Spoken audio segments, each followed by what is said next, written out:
Welcome to Familypreneur, the podcast for parent entrepreneurs raising kidpreneurs. It's time for your weekly dose of inspiration and actionable tips to build your business and find better balance, all while strengthening your family. And now we'd like to introduce your host. She's my mom and thebomb.com, Meg Brunson. Hey there, thanks for joining me on another episode of the Familypreneur podcast. Today's guest is a former television and YouTube host for a large tech channel that she left after having kids. While struggling to deliver for paying clients, take care of her then 1 and 2 year old kiddos, and create content for her business, she decided to stop content creation altogether.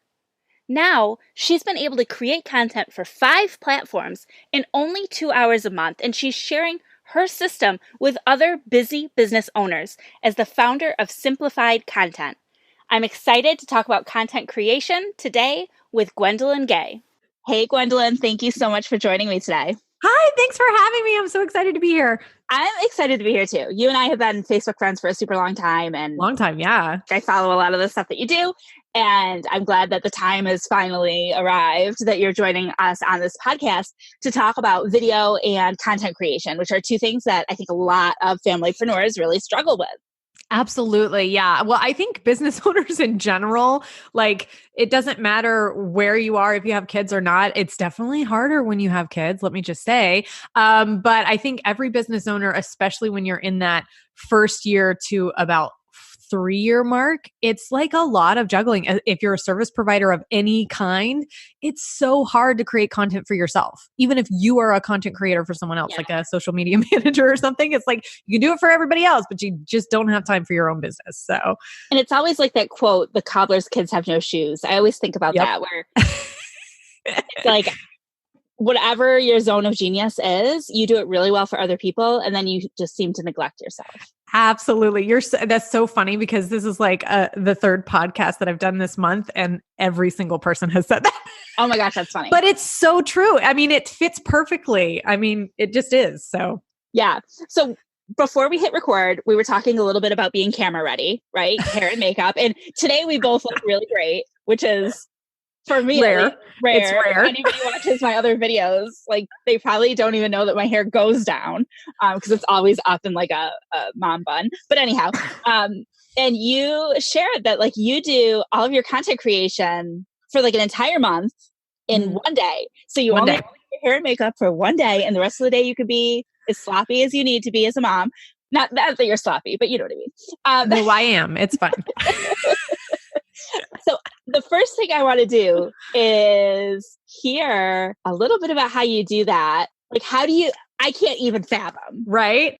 Honestly, I couldn't either. My first 2 years of business as a service provider, I ran other people's YouTube channels because I come from a television and YouTube background. I was a host for a really large channel with 600,000 subscribers and 50 million views. And I was the host. And then I went into my own business and I had to start actually doing my own recording, the videographer. And then I was the editor now all of a sudden. And all these things I had to do on my own now.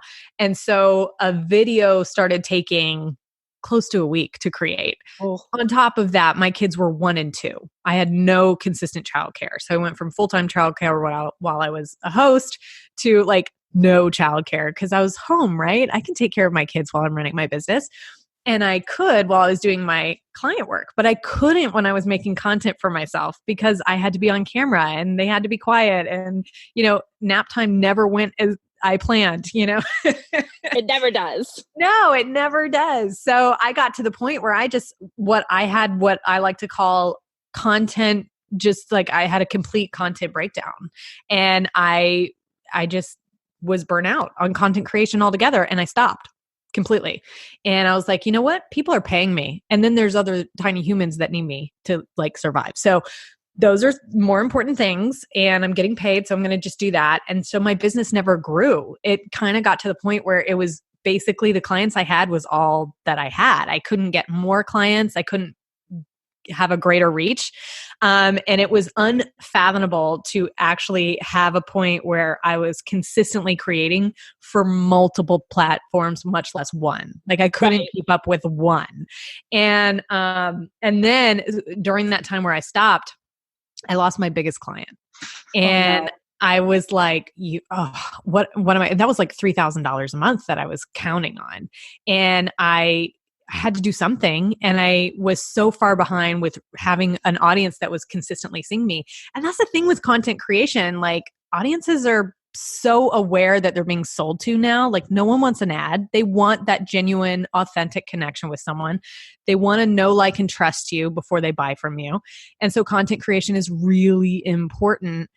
And I knew that. I just couldn't keep up with it. And so I had to figure something out. So during that time when I wasn't creating and I didn't have my biggest client, and I just had these one-off projects that I was working on, I was able to figure out a system that worked for me. And it was so much trial and error. But finally, I got to a system of like 5 points that I stick to religiously now. And I'm able to create for 5 different platforms in less than 2 hours a month now. That's crazy. Mm-hmm. And I feel like your story is so relatable, especially right? for people who have grown their business to a point of sustainability. Because I've got, I could share a very similar story where it's like, you're like, oh, things are fine. I don't have time for this anymore. And I don't really need to because things are fine. But in this world, I mean, it would be great to just work with clients for years and years and years. But there's just that natural like churning and you're like, oh shoot. And nobody wants to buy from you because the nurturing process takes a long time. And the other thing I wanted to mention, which I know that you're going to agree with me on, is that you're producing all this content and it can feel like there's no return because you don't see like, people don't tell you very often like how amazing your content is. But like that impact you're having, it's there. It's just invisible. So it's important to remember that. Like, even it can be hard when you're like throwing out podcast episodes. Like, you don't really know the people who are listening unless they happen to tell you, but you have to do it anyhow. Oh yeah. And I have a video I did specifically for people who have a hard time with consistency when they're feeling like they're talking to an empty room. Oh. And that is so hard to find that consistency. But I'm telling you, everyone starts somewhere. And even if it's the same person every time commenting on your videos, eventually it'll be more. I promise. Yeah. Like, even if it's only the one person reaching out to you on Facebook after watching listening to the podcast and saying that was an amazing podcast. And you're like, it's almost like your husband saying like, oh, that was great, honey, and you're like, yeah, but you're my only fan. Okay. So it doesn't matter. But honestly, if you are creating for your current audience, then you will grow. I think where a lot of creators and business owners struggle is we have that urgency of making money. And so we're always trying to create for the masses. So we focus on SEO and we focus on this and that and what's trending and blah, blah, blah. And we forget to nurture the audience that we already have. No matter how small it is, it will grow if you can nurture the audience you have, and you're going to have a better time finding your niche. You'll find your niche a little better because they're going to help you figure out what that is if you're really catering to the people who are talking to you instead of looking for the people who are just random people out there that don't know you yet, Yeah. Now, what are the 5 platforms that you've chosen to be on and why? Sure. So of course, YouTube. I mean, I came from a YouTube background. I'm a television host, and blog writing is just not my thing. I don't write. I mean, I turn my videos into blog posts, but I do not start with blog posts. That's not me. So YouTube, Facebook, of course. Facebook is fantastic for that connection. Facebook, I treat as more of my email list. It's people already know me when they find me on Facebook. So YouTube is for my wide net audience, finding a new audience, whereas Facebook is more of my intimate connection. Instagram is my second favorite platform because it is so versatile. So I use every part of it. I use IGTV lives. I use stories. I use feed. So I utilize all of Instagram, and I love it. And then LinkedIn is starting to be a really fantastic platform for me. I love it. So LinkedIn, and then I count IGTV as something a little separate. Okay. So that, and then I email my list twice a week. So okay. Mm-hmm. So now I feel like now that you've broken that down, it sounds even more terrifying than when you just said 5. Do you know what I mean? Like. Right. And it's not like I'm hitting them once a month. I hit, so YouTube is once a week. Instagram feed is 3 times a week to 5 times a week. And then Instagram stories is like every day. And then, LinkedIn is twice a week. And then IGTV is once a week. And then, like I said, email is twice a week. So yeah, it's a lot. So your monthly content, we talked about this. I want to say it again. You do it all in about 2 hours. Yeah. Yeah, I do. Okay. I'm going to need these steps because I can't even imagine how that works. Yeah. And again, I'm with you. I couldn't either. I didn't understand. I was watching all those influencers or even just people who had been in business a little longer than me. And I'm like, how are they doing this? How are they here and there? And then, their message is always clear and it's always the same. And I just don't understand, like, how are they keeping up with it? And I was so busy with trying to be innovative on every platform and make sure I wasn't repeating myself and, all those things. So a lot of it comes down to knowing exactly what your message is. So I created a mini course that you can do in one day. Well, actually, you can do it in an afternoon, where you can plan out an entire year of content in one sitting. And the reason I did that is because I made it for myself, basically. Everything I have, I made out of like necessity. But I would sit there looking at Facebook for like 30 minutes trying to figure out, what did I post 2 weeks ago? Am I going to repeat myself? What's going to be valuable today for my bottom line? What is my audience going to find value? Like, I just went through the whole rigmarole and would almost talk myself out of like an hour worth of my time. And as I said, my time is so valuable because I have 2 kids that are non-school age. Like, I don't have that much time. So I wasted so much time trying to figure out what to post. And so that was a big part of it. So I fixed that part. But then the other part was I would waste time looking for stuff, looking for assets, looking for, whatever. I would waste time not knowing how to repurpose, because repurposing, and I want everyone to hear this, repurposing is not dumping. It is not taking a Facebook Live and putting it on YouTube. Okay. It is, you have to repurpose. You have to make it specific, or you're not respecting your audience, but you're also not respecting the platform. The platform knows it. They pick, the algorithms pick up on those things. So understanding how to appropriately repurpose, and then how to batch, how to, find an accountability partner that could hold me accountable, because it wasn't that I was being lazy. It was that I was putting the urgent over the important. And when I finally got to the point where I had a great system and I had someone who was kind of saying, hey, did you do all your content for the month or whatever? And we could hold each other accountable.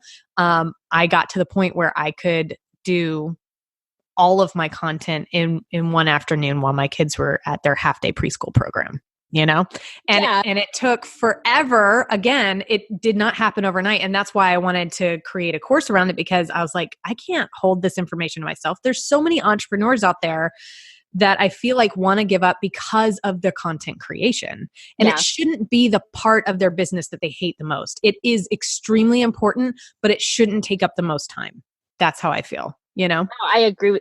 And one thing I before we jump too deep, I mean, I feel like you've already jumped deep, but I'm gonna bring it a little more shallow for a second. Okay.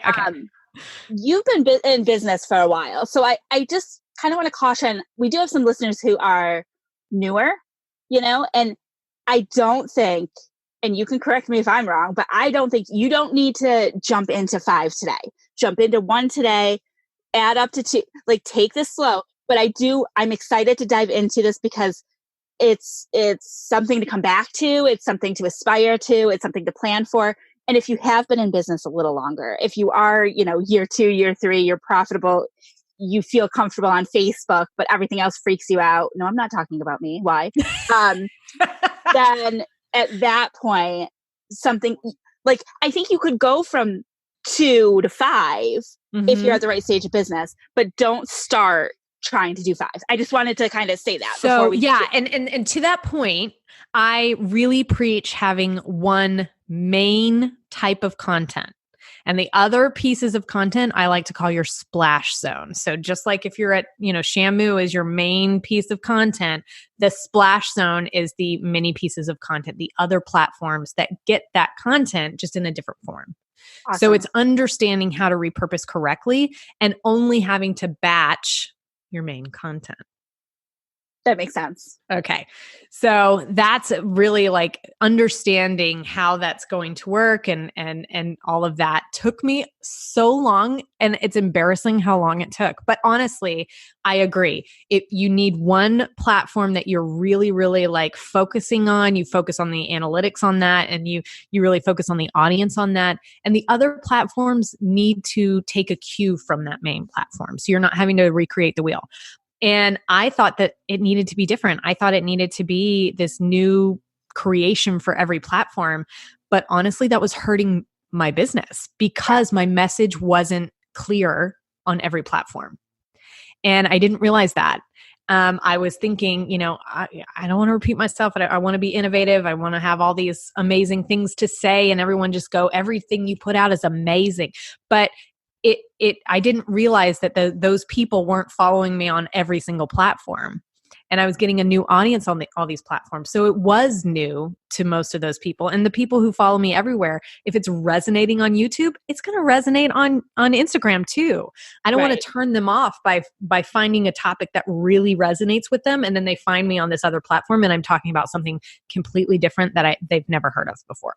Right. Right. So it's actually, if you think about it, hopefully as you're listening to this, whoever's listening, like it's simpler than you're making it. Everyone overcomplicates content creation, in my opinion. I know I did. So the first step for a listener, that course might be a good idea, right? Where you can plan your year content. It's like the mini course. Where is that before we'll touch on it again at the end, but sure. It's simplified content. You can find me on all platforms as simplified content. And then my website is simplified content. And if you want the annual plan, it's simplified content/annual plan. Okay. So yeah, and that's what that helps. And then my main course, I only open enrollment occasionally because I want to make sure that my new members like get all of me. And that's one where I show my 5-point system and really drill deep into your content plan and help you repurpose and help you batch and have accountability and understand how to get to the point where you are only spending this is what I like to call vacation mode. I want everyone I know to be in vacation mode with their content, where their content is going out whether they're working or not. And I told you today, like I made a boo-boo and I wrecked my truck. I didn't wreck it. I got a little bumper problem on my truck this weekend because I ran into a tree backing out of my driveway. And I have to deal with that today, but I'm still I have an email going out to my list today. I have a post going out on my Instagram. I have LinkedIn is being contacted, so my audience has no idea I'm dealing with normal life problems, or, it's President's Day and guess what? My kids are out of school. So I have to be a mom today. I'm not doing my regular work today. And so, like life happens, but my audience has no idea. So I call that vacation mode, is like everything, the grind is still happening and I don't have to actually be there to make it happen. And you're not the only one. I backed our RV into a telephone pole the other day. So like we were in a parking lot and I saw it when we pulled in, but then I just assumed it was a big empty parking lot. And you know what's so sad? I did tow I think it was 32 foot, like RV, and I never had a problem with it. And somehow I backed into the only tree near our driveway. It happened. And it's always been there. It's not like it's a new tree, Yeah. It just popped up this weekend. I know. It just hit me. I don't know. Came out of nowhere. So the 5 steps in your program, is that something you can like brush on without giving away like your entire course? Oh, absolutely. But the 5 things that I always tell people is it's organization is number 1. So organizing your assets, organizing your team, understanding what that is. Outsourcing. If you don't feel like you can outsource yet, it's understanding your organization and the flow of how the content should be done. And then eventually, hopefully getting to the point where you can outsource. And I think that was what the big shift in my business was when I was able to outsource editing. It was something I knew how to do and I could do well, but it took way too much time. And I could pay when I broke down my hourly rate and their hourly rate, I was wasting money. So it ended up being something that changed everything in the flow of my content. So anyway, so organizing, outsourcing, repurposing, and understanding that. Remember, it's not dumping, it's actually creating new content out of your main content. And then batching, which is huge. I talk about the 3 different types of modes. Vacation mode is one. And then I talk about saver mode and beast mode. And then I also go into what type of batch days. So there's 3 different batch days that you can have: a creation day, post-production day, a planning day, and go into those. And the last piece that it didn't click until the very end of trying to figure this out, because I would get to the point where I would batch enough and then I'd get to the end of my content bank and I'd be like, oh no, I'm back in saver mode. I'm back having to do this. It was accountability. And so understanding how to find your accountability partner. I offer accountability in a membership program, but you can find anyone, a business partner that you could just meet with weekly, and telling them how to understanding how to set goals for your content creation and, where you are and how they can support you and how you can support each other and communicate regularly about your content creation. So, anyway, those are the 5 steps. And again, without one of those pieces, it just wasn't working. Right. When my organization was off and I finally had a VA that was helping me, but I ended up doing all the work because she just needed an organized file to grab all my pictures. And I'm like, they're here and there and over here, and figure out Instagram. And that's not helpful because I'm paying her to find things instead of just like paying her to create for me. Right. Right. So the one thing I would love a little additional dive into is the repurposing stuff. So can you give me an example of how, I think I get what you're saying about dumping, right? Like, you're not just going to record a Facebook Live, download it, and then just upload it places. But give me an example of how a Facebook Live turns into all of these different pieces of content relatively quickly.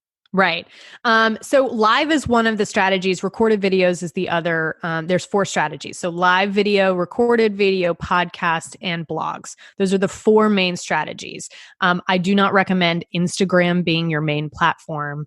It is more of a splash zone platform, unless you are utilizing the whole thing as a piece, right? So there are some platforms that I don't recommend to be main platforms. For instance, the Facebook Live, if you were taking the Facebook Live, you can batch all of your content for Facebook Live except for actually showing up physically to do it, right? So just like all the other strategies, you can get a lot out of the way. You can do all the planning, you can do all the script writing, you can do everything that you want to do. So when it comes to repurposing, you already have a plan for how that's going to look for the other platforms. Like I said, you want to make sure your message is clear across the board. So let's say you did a mini training on your live and you talked about 3 to 5 points. Those 3 to 5 points become quotes for Instagram, or some kind of description for Instagram. Maybe it's a true or false. Maybe it's it's an interactive type of post, a savable post. It turns into stories like, hey, I'm going to be on my Facebook group talking about this. If you haven't joined yet, this is what we do, and I hope to see you there. And then keep regurgitating the messaging. But again, all your content, the main content has to come from long form content. And that's why Instagram just isn't a great base platform. Unless maybe you're more of a business that's like e-commerce, you're less of a coach or a service provider. Sure. There's always going to be those slight exceptions to the rule, right. But for 99% of the people, you're going to want some form of long form content. Sure. So you can take that and you can transcribe it and you can turn it into a blog post. You can turn it into a post for LinkedIn. You can break it up into little mini pieces that are going to bring people back to the live and the Facebook group from your email list. And this is how, there's different ways to do it depending on your strategy. So blogs would be a little different. Recorded video for me, my YouTube channel gets broken up into different pieces too. And I always point back to that main platform, right? So there's so much that goes into it, but once you get the hang of it, and it seems so overwhelming at first, but honestly, it's so simple when you get the hang of the structure and you can get into that saver mode, that vacation mode, so you're not having to create a lot of content. Now I'm only creating 1 month's worth of content at a time, but it took me to the point where I had 3 months worth of content that I had to create, right? So anyway, repurposing is a huge part of it, but it's definitely not the only part, because it wouldn't work without everything else. Without all the other stuff. Yeah. And again, it's second nature now, but and I wanted to be that shortcut for those people who are, that pain is still in I remember crying in my makeshift studio in my sister's basement. And just like, I didn't know how it was going to happen. I didn't know how I could grow, because I created all these videos. I recorded them. I edited them. They were on a hard drive, and the hard drive broke, and I lost everything. And I broke down, and I said, I can't do this. I can't run my business because I can't create content. And I remember that pain so clearly. Now, looking back, I realized that I had to go through that so that I could be in a place that I believe other entrepreneurs are, especially familypreneurs that have more than just running a business. They can't stay up until like 2 a.m. running their business when there's a kid that wakes up at 6, like we all have those moments of like, there has to be balance. And I believe the younger entrepreneurs that don't have kids don't need as much balance. Maybe they want to run their self into the ground because they can, and then they don't have to be alive for anyone else in the morning. But it's not the case when you're a familypreneur, Right. And just like you said, nap time, bedtime, life doesn't go as planned. I feel like a sick kid or, whatever the case may be, those things dreams pop up all the time. Oh yeah, all of it. So, well, I love what you've outlined, the 2 hours-ish of planning for the year. Mm-hmm. And then from there, you've got your basic planning done. And then you can go in these 2 hours a month. And I also that's the other thing I wanted to just touch on. I love that you mentioned the different types of content. So if you're a blogger, if you're a YouTuber, if you're a podcaster, obviously podcast. But sometimes I feel like I need to be on YouTube, and I like the concept, like my takeaway from this is the concept that I can be a primary podcaster and have YouTube be in my splash zone. So I don't have to be like the super fancy professional YouTube host. YouTube can support the podcast. And I think that's 100%. That's something that I even needed, like to bring that into my strategy, knowing that I don't have to be a YouTube power user in order for YouTube to benefit my business. Yeah. Yeah. And they should all work together. It should all make sense together. And I think I was definitely overcomplicating it and making it something that it didn't need to be. So, it's easier than you think, I promise. And like I said, it's not a you problem. I think it's an everybody. Everybody's having this issue with content. So before we wrap up, once again, can you outline where people can find you? I'll put it all in the show notes, but I know that there's some people who don't want to click through the show notes. So. Yeah, absolutely. So you can find me on Instagram, Facebook, and YouTube as Simplified Content. And even I have a LinkedIn business page as well as Simplified Content. On Twitter, I'm Gwendolyn Gay, GWENDOLYNGAY. And yeah, that's basically where you can find me. My website is Simplified Content. I try to simplify it, Right. I'm sensing a theme here. Yeah. Simplify. I mean, no one wants to, I think we all overcomplicate. So I was like, what is a name that's going to make sense for people? And I was like, yeah, that makes sense. Simplified Content makes sense. So yes, any way that we can simplify our lives is a good thing to do. Yeah. Well, thank you so much. I know, your life is crazy today as a familypreneur, but just unique things pop up. Thanks for still squeezing us in. I feel like this was really great information, and it's going to be absolutely. So thank you. Yeah. I'm looking forward to connecting with all your listeners. And thank you so much for having me on. This was really fun. That's it for today's episode of the Familypreneur Podcast. You will find all of the links mentioned in this week's episode and the show notes at megbrunson.com/podcast. Until next week, I'll see you over in the Familypreneur community. Bye for now.